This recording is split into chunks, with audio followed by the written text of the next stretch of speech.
오클랜드도 뭐 웰링턴도 대부분의 이민교회들이 많이 하는 것 중에 하나가 선교 바자회입니다. 그죠? 한국에서도 하고요. 어떤 것인가 하면 집에 있는 잘 사용하지 않는 괜찮은 물건들, 소위 말한 세컨핸드 물건들을 가져오셔서 그것을 판매하고 그것을 판 수익금으로 선교에 사용하는 것, 그것이 선교 바자회죠. 그죠? 많은 교회들이 하고 있는데요. 어떤 분이 이 선교 바자회를 너무너무 싫어하시는 거예요. 왜 그런가 물어봤더니 오늘 본문 때문에 그렇습니다. 예수님께서 성전에서 장사하는 거를 너무너무 싫어하셨는데 어떻게 교회에서 물건을 파는 일을 할 수 있느냐. 그래서 그분이 이 선교 바자회, 뭐 선교 바자회뿐만 아니라 다른 여러 가지 목적을 위해 하는 바자회들을 반대하셨던 일이 있습니다. 선교 바자회와 오늘 본문 어떤 연관이 있을까요? 제가 아는 중국 교회는요, 오클랜드에 있는 교회인데 지금 연락이 그 목사님과 끊어져서 지금 어떻게 지내고 있는지 잘 모르지만 이미 초창기 때 그 중국 교회였는데요. 그 교회는 특별하게 차이니스 레스토랑을 교회가 운영합니다. 교회가 식당을 가지고 있어요. 그리고 그 교회에서 성도들이 일을 하고 또 물론 당연히 월급도 받고요. 그리고 거기서 나오는 수익금을 가지고 교회를 운영하는 그런 중국 교회를 제가 알고 있습니다. 놀랍게도 그 교회가 저하고 연락이 끊어지기 전까지 상당히 오랜 기간 동안에 그렇게 식당을 운영하고 교회가 비즈니스를 하고 있는데도 한 번도 돈 문제로 시끄러워 본 적이 없는 그런 교회입니다. 재밌죠? 중국 교회는 그런 교회도 있습니다.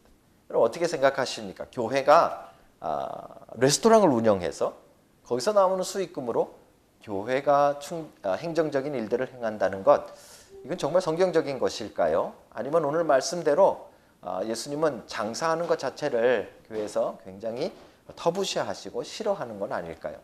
오늘 우리가 보고 있는 본문은 참 재미있는 본문입니다. 예수님께서 예루살렘에 가셔서 성전에 들어가시고 그 성전에서 장사하고 있는 사람들을 다 내어 쫓으시는 그런 여러분과 제가 잘 아는 그런 본문이죠. 어떤 면에서 보면 마치 예수님께서 성전에서 난동을 부리신 것 같은 그런 오해를 살 수 있는 그런 본문입니다. 이 본문을 통해서 우리가 좀 중요한 것들을 좀 함께 알아보고자 합니다. 이 본문이 굉장히 위치상으로도 굉장히 중요한데요. 예수님이 예루살렘에 방문하시는 이 사건은 요한복음에서는 한 번이 아닙니다. 요한복음에서는 예수님이 예루살렘을 한 두세 차례 갔다 온 것으로 기록하고 있죠. 그런데 오늘 우리가 보고 있는 마가복음과 다른 복음서에서는 예루살렘을 마치 한 번 간 것처럼 기록합니다. 그 이유는 예수님의 이 사역을 이 갈릴리부터 시작하셔서 점점 그 하이라이트인 예루살렘 사역을 중심으로 이렇게 가고 있기 때문에 그렇죠. 이 성경의 스트럭처를 그렇게 만든 겁니다. 그래서 예루살렘에서 마지막에 예수님 십자가에 달려 돌아가시고 부활하시는 이 사건을 최고의 하이라이트로 잡고 점점 성경의 구조가 그렇게 흘러가도록 만들었기 때문에 중간에 몇 번 방문했는지를 다 빼고 한 번만 예수님이 마치 예루살렘을 가신 것처럼 마가복음이 그리고 있는 것입니다. 그래서 이 한 번만 중요하게 들어가시는 이 것처럼 보여지는 이 예루살렘에서 무엇을 하셨느냐, 이게 예수님 사역의 가장 중요한 핵심적인 의미를 담은 사역이 될 것입니다. 그렇죠? 그런 면에서 오늘 본문 굉장히 의미가 있습니다. 특별히 제가 이 설교 막 타입을 칠 때가 17일 날이었는데요. 8월 17일 목요일 날이었습니다. 그날이 무슨 날인가 하면 한국의 제19대 대통령이 대통령 취임하신 지 100일째 되는 날이랍니다. 요즘 우리 이렇게 청년들 사귈 때 뭐 열흘, 100일, 뭐 200일, 300일 챙기듯이 대통령도 취임하고 100일째 되는 날 해가지고 특별한 연설도 하시고 뭐 특별한 일을 하시더라고요. 기사가 쭉 났는데 대통령이 취임하고서 처음 가진 휴가 때 뭐 했느냐, 이게 빅 이슈더라고요. 왜냐하면 그 전 대통령이 처음 취임해서 처음 가진 휴가를 이렇게 비교해서 이렇게 다를 수 있냐, 뭐 이런 식으로 이렇게 막 기사가 나왔더라고요. 이 휴가도 중요하지만 대통령이 취임하고 공식적으로 뭘 했느냐, 이게 되게 중요하잖아요. 그죠? 제일 첫 번째 공식적으로 한 일이 뭐냐에 따라서 그 대통령이 가장 중요하게 생각하는 것이 무엇이냐, 이게 드러나는 거잖아요. 제가 뭔가 찾아봤습니다. 문재인 대통령은 대통령 취임하고서 제일 먼저 뭐 했는가 하면 이 나라의 안보를 지키고 있는 합창의장이랑 3분간 통화했답니다. 이게 첫 번째 공식 일정이래요. 한번 생각해 보셔야 됩니다. 이 대한민국에만 있는 아주 특별한 일인데요. 한국은 이제 대통령이 되면 제일 먼저 신경 써야 될 게 나라가 전쟁 나지 않도록 지금 분단되어져 있으니까 그 안전에 관해서 가장 먼저 신경 쓴다는 거죠. 그것을 의도적으로 보여주기도 하고 또 의미 있게 담아놓은 행위가 바로 취임하자마자 합창의장과 통화하는 그 일이 되겠죠. 제가 왜 이렇게 말씀을 드리는가 하면 예수님이 오늘 11장에 예루살렘에 입성하십니다. 예루살렘에 입성하시는 이 장면은 마치 예수님께서 이스라엘의 왕으로 취임하는 것과 같은 장면이에요. 이제 예루살렘 사역의 가장 중요한 첫 단추를 입성하는 장면으로 11장이 그리고 있는 것이죠. 입성하는 장면은 나귀를 타고 사람들이 호산나 다윗의 자손이여 우리의 왕이여 라고 외치며 예수님을 맞이하는 장면입니다. 그리고 나서 공식 일정으로 제일 먼저 뭐 했느냐 이게 중요하잖아요. 그거에 따라서 예수님이 도대체 뭐 하시려고 이 땅에 오셨는가가 드러나는 거잖아요. 그 일이 무엇인가 하면 바로 오늘 우리가 보고 있는 성전을 깨끗하게 하신 굉장히 중요한 의미를 담고 있을 것이라고 저는 생각합니다. 왜냐하면 예수님께서 예루살렘에 입성하셔서 공식 일정으로 제일 먼저 하신 일이 이 성전을 깨끗하게 하신 일이기 때문에 그렇죠. 오늘 예수님의 사역, 특별히 우리의 신앙과 관련돼서 예수님이 하고 계신 가장 중요한 일, 예수님이 가장 신경 쓰시고 가장 하고 싶은 일이 무엇인지 오늘 본문을 통해서 여러분과 제가 깨달을 수 있는 은혜가 있기를 주님의 이름으로 축복합니다. 성전 정화 사건이라고 부르고 있는 성전을 깨끗하게 하시고 성전에서 장사하는 자들을 몰아내신 것이 도대체 왜 그러셨고 또 어떻게 하신 것인지를 우리가 살펴봄으로써 우리 안에도 그 똑같은 놀라운 역사가 일어나기를 다시 한번 주의 이름으로 축복합니다. 자, 이제 본격적으로 한번 들어가 보겠습니다. 두 가지를 보실 텐데 오늘 성전을 깨끗하게 하신 사건 왜 일으키셨느냐라는 걸 볼 거고요. 두 번째는 어떻게 일으키셨는가 이것을 볼 것입니다. 그죠? 자, 왜 일으키셨는가 하는 것인데 유대인들에게 있어서 이 성전은 굉장히 중요합니다. 성전이 그들의 신앙의 중심입니다. 그죠? 그들은 정기적으로 성전에 나아가야 되는 의무가 있었고 또 성전에서는 제사도 지내고 예배도 드려야 되고 또 말씀을 듣고 서로 토론하는 그런 장소이기도 하고 헌금을 하기도 하고 세금을 내기도 하고 이 성전이 이스라엘 사람들에게 있어서는 신앙의 가장 핵심적인 것이죠. 그래서 외부 통치자들, 헤롯이 유대인이 아니잖아요. 그죠? 헤롯이 유대인들의 마음을 사기 위해서 뭘 했는가 하면 성전을 짓는 일을 하는 겁니다. 다른 통치자들도 마찬가지입니다. 유대인들의 마음을 얻고 또는 유대인들의 마음을 빼앗기고 이건 뭐에 따라 달려있는가 하면 그 통치자가 그 성전을 어떻게 되어 있느냐에 따라 달라지는 거죠. 굉장히 유대인들에게 성전이 중요하다는 것입니다. 실질적으로 성경을 보시면 성전 파괴되는 것이 AD 70년에 일어나는데 복음서에서도 이 성전 파괴에 대한 예언의 말씀들이 조금 있습니다. 이 예언의 말씀을 마치 지구 종말처럼 표현합니다. 유대인들에게 성전이 파괴되는 것은 세상이 끝나는 것과 똑같기 때문에 그렇죠. 그래서 여기 우리가 해석할 때 조금 헷갈리는 부분이 있습니다. 이게 성전 파괴를 이야기하는지 아니면 마지막 예수님 재림 때 종말을 의미하는지 이게 조금 헷갈리는 경우가 있죠. 이거 나중에 우리 성경 공부 때 우리 자세하게 살펴갈 텐데요. 그만큼 유대인들에게 있어서 성전이라는 것은 그들 신앙의 생명같이 중요한 것이다라는 것이죠. 그렇죠? 그 성전에 들어가셔서 예수님이 하신 일이 놀랍게도 마치 횡패를 부리시듯이 거기에 있는 장사하는 사람들을 내어 쫓았다 하는 일인 것이죠. 왜 쫓으셨을까? 첫 번째로 쫓아낸 사람을 보면 우리가 한번 생각해 볼 수 있는데 첫 번째로 오늘 마가복음에서는 돈 바꾸는 사람들을 쫓아냈다 이렇게 설명합니다. 돈 바꾸는 사람들이 왜 성전에 있었는가 것이죠. 여러분 잘 아시듯이 성전에서는 성전 안에서만 쓰는 화폐가 다르게 있었습니다. 동전이 달랐습니다. 꼭 그래야만 하는 이유가 몇 가지 있었는데요. 물론 세상의 돈과 구별된 돈으로 하나님 앞에 드린다. 하나님께 드리기 위해서 좀 거룩한 돈이어야 된다. 그런 의미가 들어있습니다. 특별히 로마 시대는 동전에 로마의 황제들이 이렇게 새겨져 있습니다. 로마 황제들이. 그런데 그 당시에 사람들은 로마 시대 사람들은 황제를 마치 신처럼 숭배했습니다.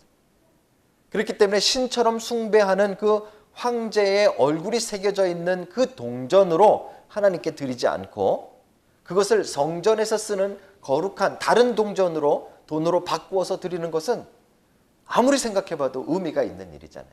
그렇죠? 여러분 우리도 신앙생활할 때 좀 이렇게 구별해서 해야 되네. 뭐 헌금할 때 우리 그냥 지갑에서 딱 꺼내가지고 있는 것 중에 찍찍찍 세가지고 내는 게 아니라 그렇죠? 원래 여러분들 헌금을 하시려면 정말 옛날 어른들은 어떻게 하셨는가 하면 돈을 다렸어요. 기억나시죠? 우리 어른들이 기억나시죠? 그죠? 금액이 중요한 게 아니라 돈을 잘 할머니들이 빳빳하게 달아가지고 하나님 앞에 드렸단 말이에요. 이 무슨 말인가 하면 이게 하나님께 드려지는 것은 좀 구별되고 특별한 마음을 담았다는 것이죠. 돈 바꾸는 사람들은 거기에 중요한 역할을 하던 사람들이에요. 그죠? 그래서 그냥 일반 화폐가 아니라 하나님께 드려지는 성전의 동전으로 바꾸어주는, 물론 수수료를 띱니다. 4%에서 6%를 띄지만 그 환전료를 띄지만 그래도 그 하나님께 드려진 특별한 돈으로 바꾸는 일들을 했던 사람들이 여기에서 말하는 돈 바꾸는 사람들입니다. 저는 어떤 면에서 볼 때 이 사람들은 그럼 성전에 꼭 필요한 사람들 아닙니까? 이 사람들이 있어야 우리가 정말 거룩한 돈으로 하나님 앞에 드리는 거 아닙니까? 근데 놀랍게도 예수님은 지금 그 돈 바꾸는 사람들을 쫓아내고 있다. 이게 뭔가 우리가 좀 한번 살펴봐야 된다는 것이죠. 그죠?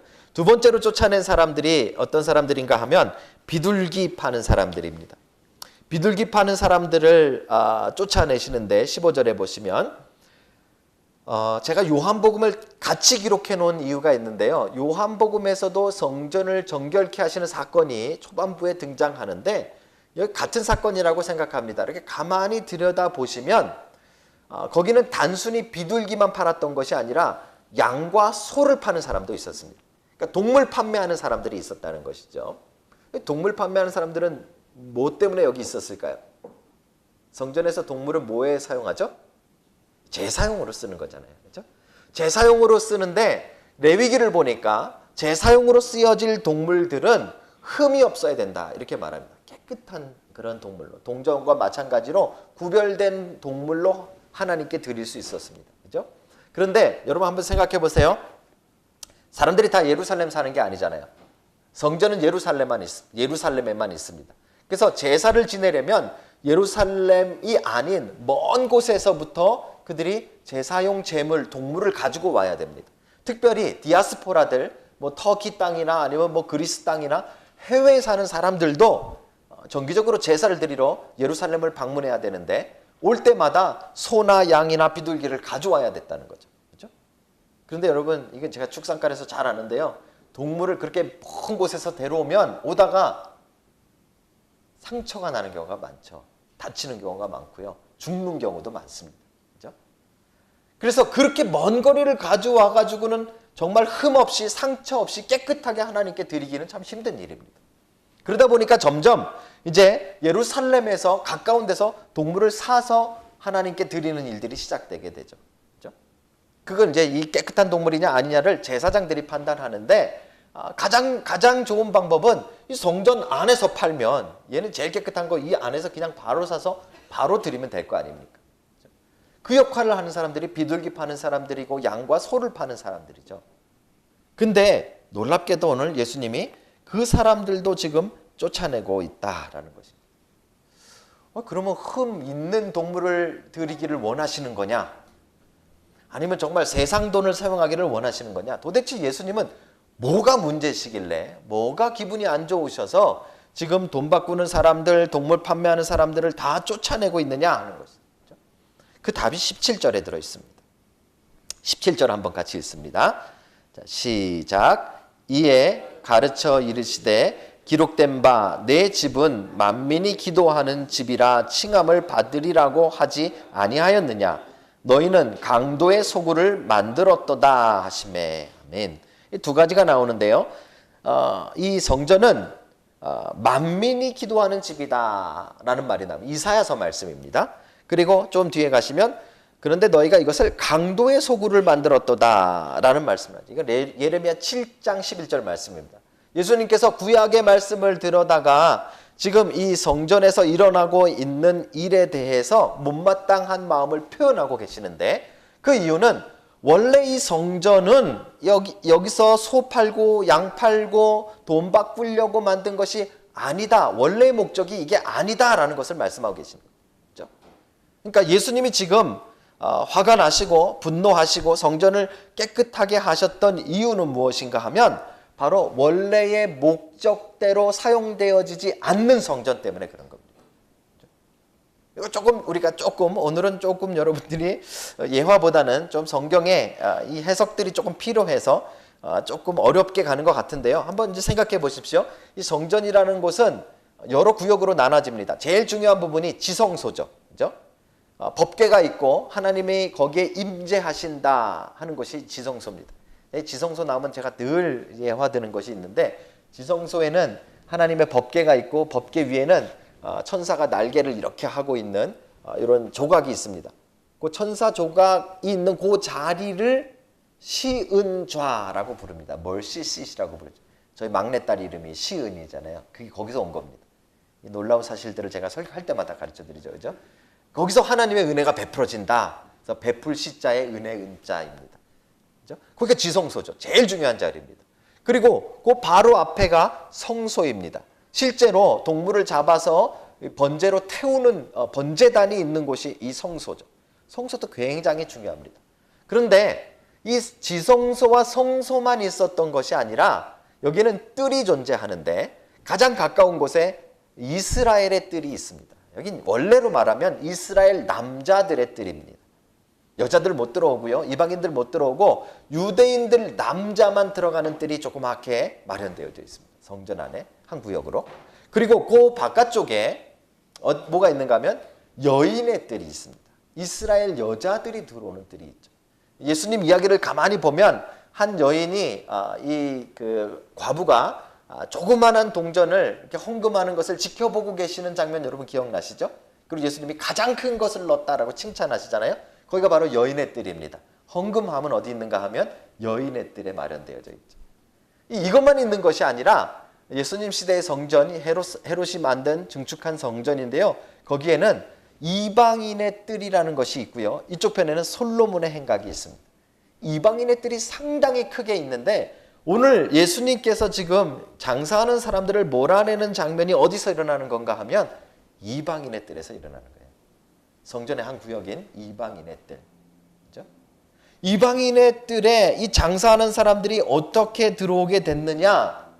아마도 그 당시에 여러 가지 문서들, 특별히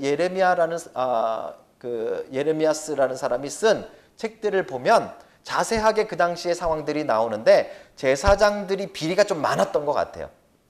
그래서 아까처럼 흠 있고 없고 이거 제사용으로 쓸 수 있는지 못 쓰는지를 제사장이 판단하는데 이 이방인의 뜰 성전 안에서 판매한 양은 무조건 통과. 그렇지 않은 양들은 자꾸 빠꾸를 먹이는 거예요. 그러니까 사람들이 이제 이 안에서 판매하는 거는 무조건 살 수밖에 없는 그런 상황이 되는 거죠. 그리고 이 안에 누가 파느냐?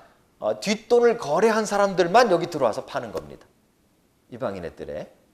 그러니까 이 독점 계약을 맺고 특권을 주는 거죠. 그래서 이 안에서 판매하는 사람들은 장사가 잘 될 수 있도록 상황을 만들어 주는 겁니다.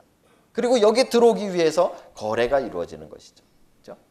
이게 이제 그 당시 예수님 시대에 이방인의 뜰에 장사하는 사람들이 들어온 겁니다. 우리 성경을 영화 같은 데 보시면 막 과일 팔고 막 이런 거 막 들어와 있잖아요. 그런 장사가 아니고요. 여기는 제사용 소와 양을 판매하는 장사, 또 환전하는 장사, 이런 것들이 그 안에 들어있던 것이죠. 그렇죠? 이게 이제 예수님 시대에 그 사람들이 그 이방인의 뜰까지 들어오게 된 과정입니다. 근데 이 이방인의 뜰은 원래 뭐 하는 장소인가? 여러분 열왕기상 하에 보시면은 그 솔로몬이 성전을 완성하는 장면이 나오잖아요. 솔로몬이 성전을 완성한 다음에 이제 하나님 앞에 이 성전을 헌전하면서 이제 기도를 합니다. 그죠? 시를 쓰고 기도를 하는데 그 시를 보면 이렇게 되어 있습니다. 열왕기상 8장 41절인데요. 제가 읽어드릴게요. 또 주의 백성 이스라엘에 속하지 아니한 자 곧 주의 이름을 위하여 먼 지방에서 온 이방인이라도, 참 재밌는 일입니다. 솔로몬이 하나님의 성전을 지을 때 이미 솔로몬의 마음속에는 유대인들만 생각한 것이 아니라 이방인들도 포함하고 있었다는 거죠. 이방인들도 올 수 있도록 만들어 놓은 그 뜰이 있다는 거예요. 그게 지금 이방인의 뜰이에요. 성전 안에 있는 겁니다. 거기에 누구든지 하나님을 경외하는 자들, 이스라엘에 속하지 않았지만 외국인이지만 이방인이지만 와서 하나님의 소문을 듣고 주의 크신 이름과 주의 능한 손과 주의 펴신팔의 소문을 듣고 와서 이 성전을 향하여 기도하거든 주는 계신 곳 하늘에서 들으시고 이방인이 주께 부르짖는 대로 이루어 주사. 무슨 말입니까? 이 이방인의 뜰을 이제 솔로몬이 성전을 지으면서 특별하게 만들었는데 그 원래 목적이 무엇인가 하면 누구든지 어느 민족 어느 사람이라도 이 뜰에 와서 하나님을 향해 기도하고 하나님께 부르짖으면 하나님이 응답해 주소서 하는 장소로 만들었다는 거예요. 이게 원래 오리지널 이방인의 뜰의 목적입니다. 만든 목적. 그죠?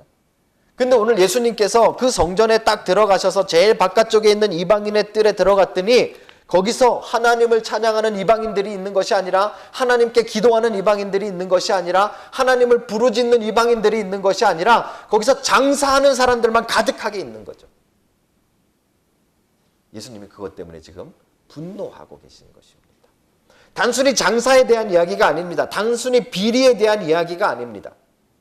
이것은 원래 만들어 놓은 성전의 목적대로 쓰여지지 않는 그 목적이 뒤틀어진 그 모습에 대해서 주님이 분노하고 계신 것을 우리가 지목해서 봐야 되는 것입니다.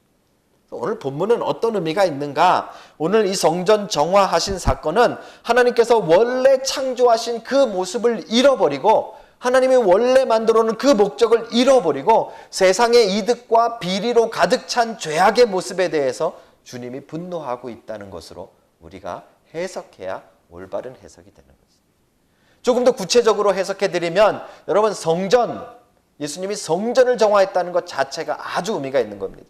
이제 성전의 시대가 끝나는 것으로 예수님이 보여주고 계신 것입니다. 더 이상 성전, 눈에 보이는 성전은 우리에게 필요하지 않습니다. 왜냐하면 이제 더 이상 하나님께서는 동물의 제사를 받지 않기 때문에 그렇습니다. 그렇죠? 오해하시면 안 됩니다. 아직도 기독교 선교단체라는 곳에서 제3성전을 이스라엘에 짓는다 하는 것으로 이슈를 삼고 여러분들에게 그거 막 강의하는 데들이 있어요. 잘못된 겁니다. 잘못된 거예요. 제3성전이 우리에게 더 이상 필요하지 않습니다. 하나님이 우리에게 그걸 요구하고 있지 않아요. 왜죠? 더 이상 동물의 제사로 드려지던 그 성전의 시대는 끝난 거기 때문에. 어떻게 끝납니까? 성전의 시작은 이렇습니다. 하나님께서 이제 출애굽기부터 성막을 만들게 하죠. 성막을 만든 이유는 그 가운데 하나님이 임재하시기, 임마누엘 하시기 위함입니다. 그래서 이스라엘 백성들은 이동할 때 그들의 한 12지파의 맨 가운데다가 성막을 세웁니다. 그죠? 하나님이 그들 가운데 계시다 이런 의미죠. 이것을 이제 가나안 땅에 정착하자 솔로몬이 성전으로 바꾸는 겁니다. 그죠? 다윗이 성공 못하고 솔로몬이 만들게 되죠. 똑같은 의미입니다. 하나님께서 이스라엘의 한 가운데 계시다 그런 뜻이죠. 그죠? 이것을 예수님께서 이제 정화하시고 뭐라고 말씀하시는가 하면 너희들이 이 성전을 허물라 내가 사흘 만에 다시 짓겠노라 라고 말씀하시죠. 뭐에 대한 이야기입니까? 이 솔로몬이 짓고 헤롯이 지은 이 성전에 대한 이야기가 아니라 예수님 몸에 대한 이야기입니다. 부활에 대한 이야기죠. 그죠? 그러니까 우리 이렇게 생각하셔야 됩니다. 출애굽기부터 나왔던 성막과 솔로몬이 지었던 이 성전은 결국 오실 예수 그리스도의 몸에 대한 표징인 것이죠. 그죠? 이제 성전 그러면은 여러분 교회 건물 생각하시면 안 되는 거예요. 자꾸 교회 건물 지면서 성전 건축 이렇게 하시면 안 되는 거예요. 그 틀린 말이에요. 이제 우리 그리스도 편지의 교회는 그거 하나 분명하게 하셔야 돼. 그건 잘못된 말이에요. 더 이상 성전은 우리가 그렇게 짓는 게 아니에요. 성전은 곧 이제 예수 그리스도의 몸이 성전이 되시는 거예요. 그렇죠? 그런데 여기서 끝나는 것이 아니라 이 예수 그리스도의 몸이 예수님 승천하시면서 성경에 뭐라고 표현되어 있습니까? 뭐가 그리스도의 몸이죠? 여러분과 제가 그리스도의 몸인 거예요. 교회 공동체가 그리스도의 몸이에요. 여러분 한 사람 한 사람이 성전이 되는 거예요. 건물이 아니라 사람이 성전이 되는 거예요. 그리고 성전이 모인 것이 바로 이 공동체가 성전이 되는 거예요. 우리 가운데 하나님이 임재하시는 장소가 되는 거죠. 작게는 여러분 한 사람 한 사람이 성전이고, 크게는 이제 우리들이 다 모인 것이 이제 성전이 되는 것이죠. 이게 요한계시록에서 이제 예수님의 신부로 하늘로 올라가고 있는 예루살렘 성전의 모습을 그리고 있잖아요. 그게 바로 이 지어지는 건물이 아니라 바로 교회 공동체인 여러분과 저를 말하는 겁니다. 우리가 이제 예수님의 임재하실 성전, 그리스도의 몸이 되는 거예요. 그렇다면 이제 이유가 분명해집니다. 예수님이 뭘 깨끗하게 하신다고요? 성전을 깨끗하게 하시는 거예요. 뭐를요?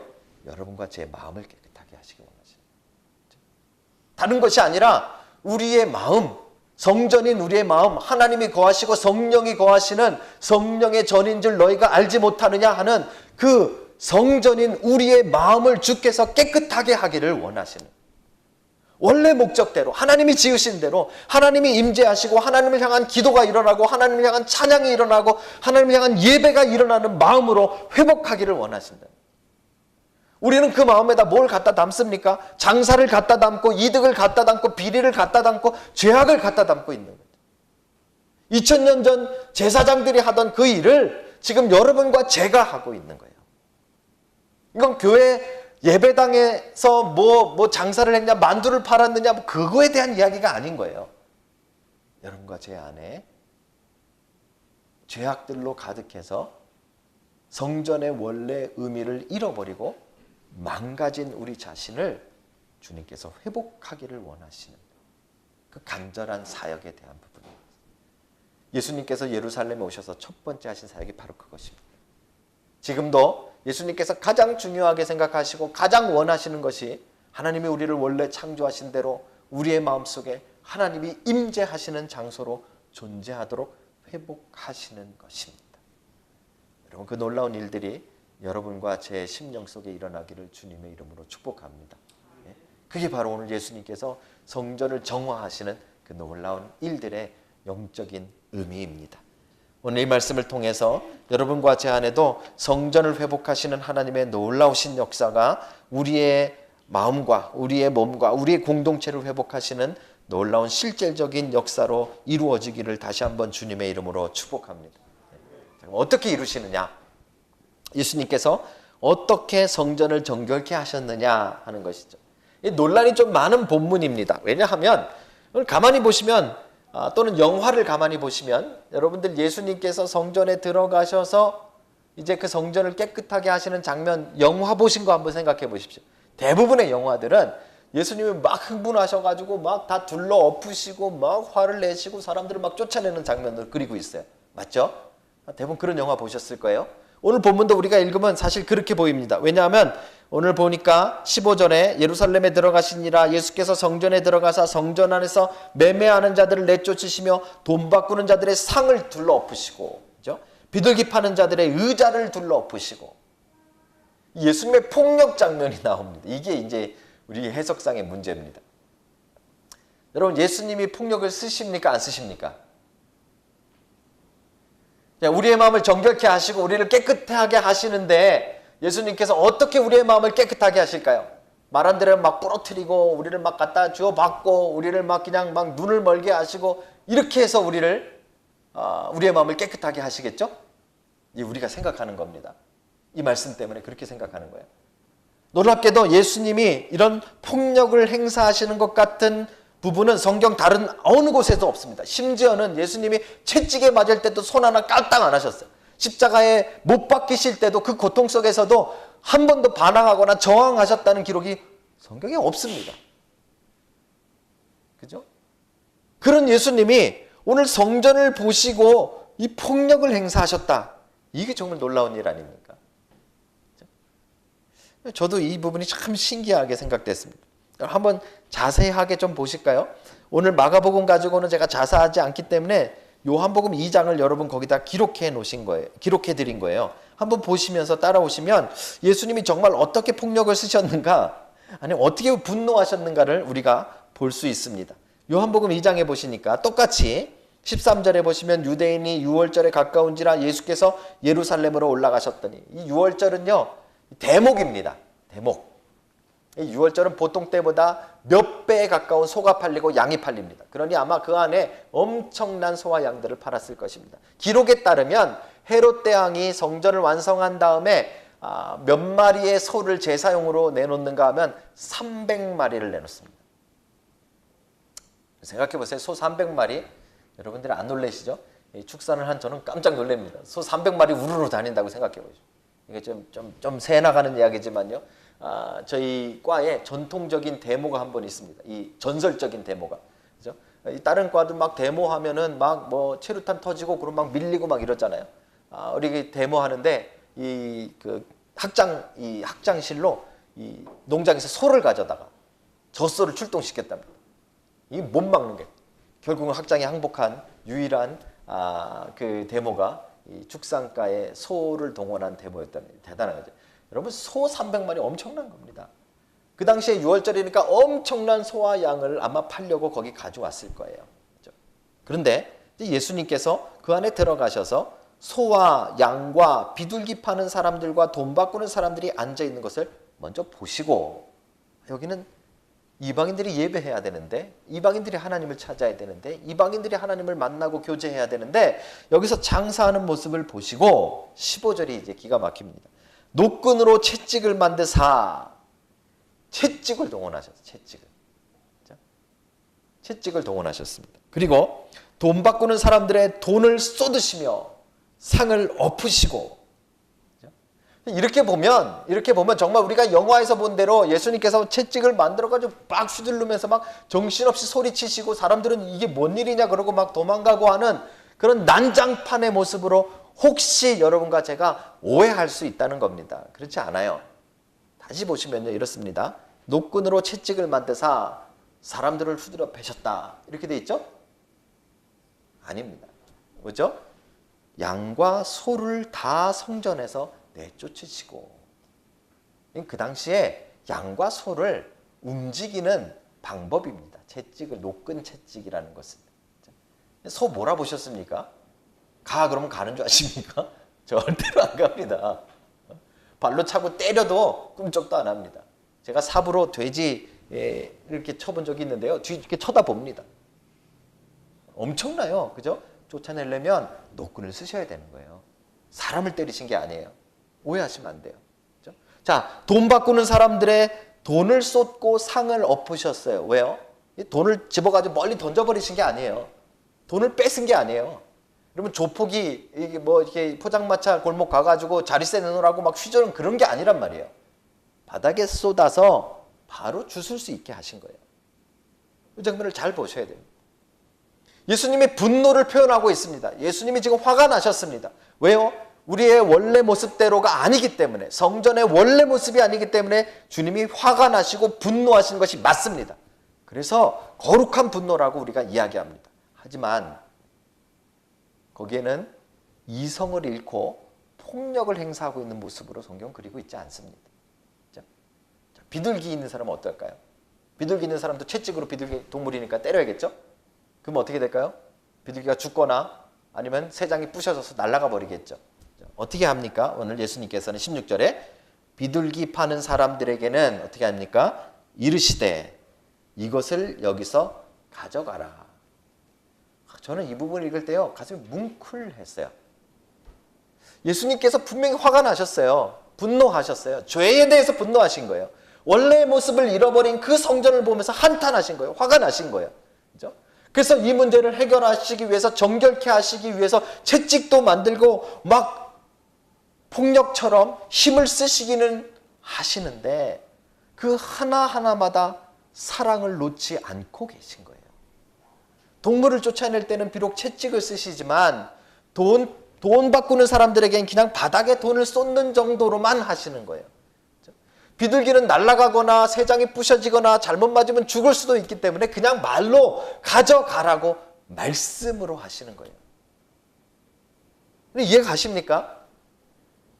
여러분, 우리가 성전이라고 이야기했습니다. 우리 안에 얼마나 많은 죄악들이 있습니까? 우리 안에 들키지 않고 숨겨놓은 죄악들 정말 많이 있습니다. 그죠? 그 모든 것들이 원래 주님이 계획하시고 원래 하나님이 원하시는 모습이 아니지 않습니까?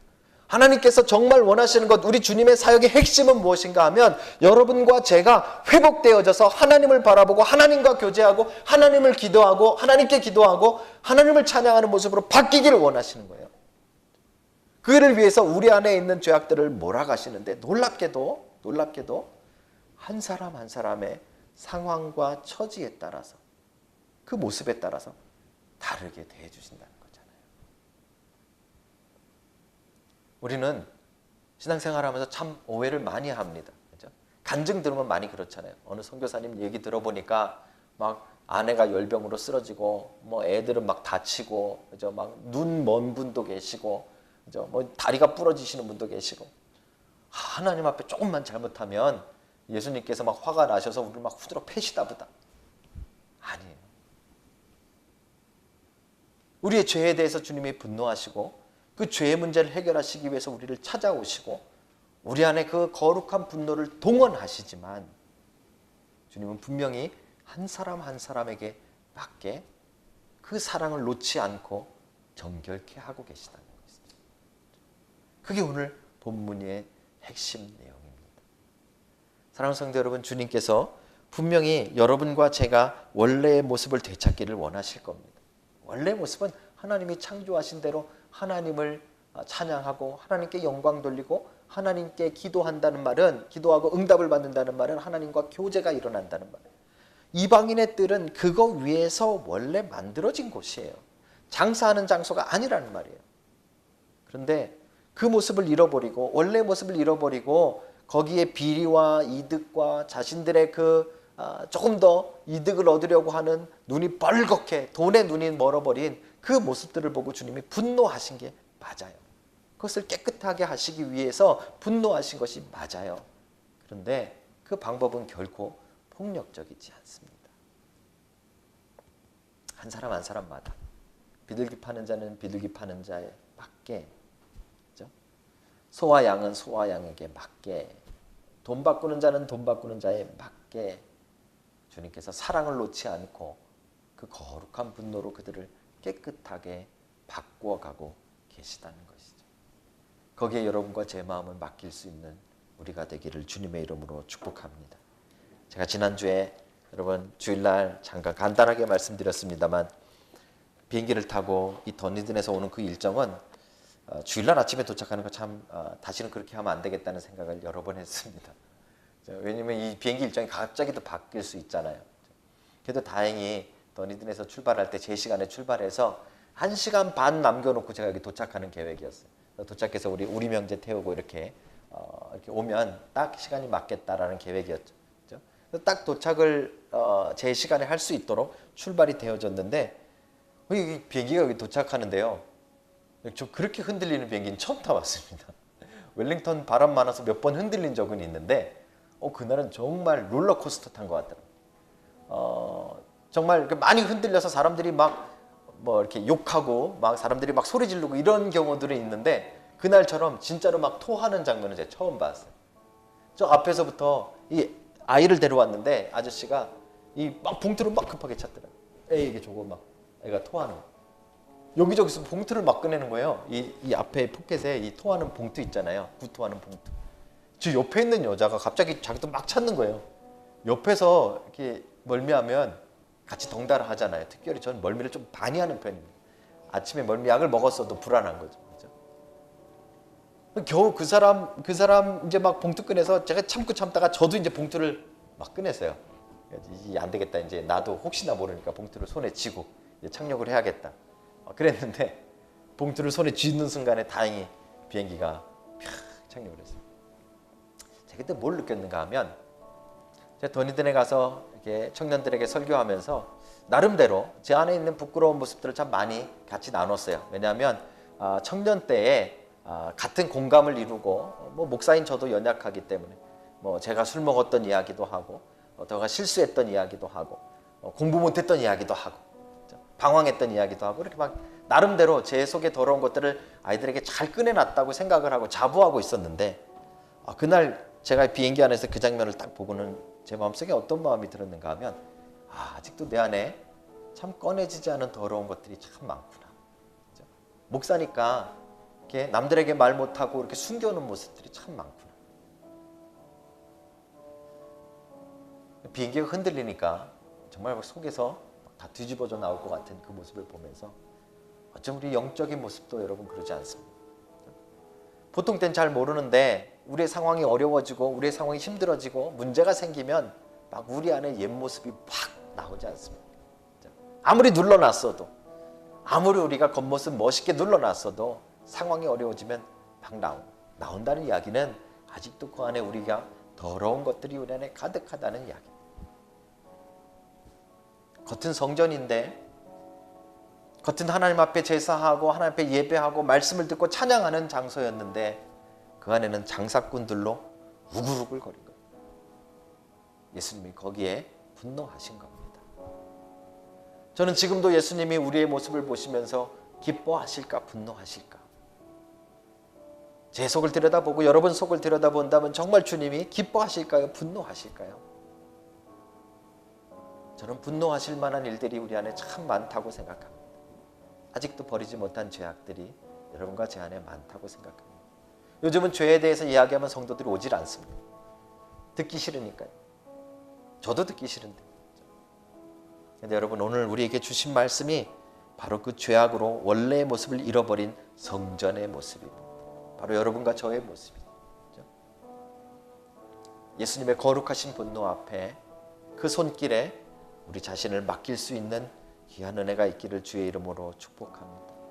우리의 더러운 마음 주님께서 오셔서 채찍으로, 때로는 분노하신 목소리로, 때로는 사랑의 손길로 우리를 깨끗하게 하시고 원래의 모습을 되찾아 주시기를 간절한 마음으로 여러분 간구하시고 주님께 맡기시고 우리의 삶을 의탁하시는 그런 은혜가 여러분과 제 안에 이 말씀을 통해 다시 한번 살아나고 회복되어지기를 다시 한번 주님의 이름으로 부탁드립니다. 기도하시겠습니다. 주님 다시 오실 때까지 나는 이 길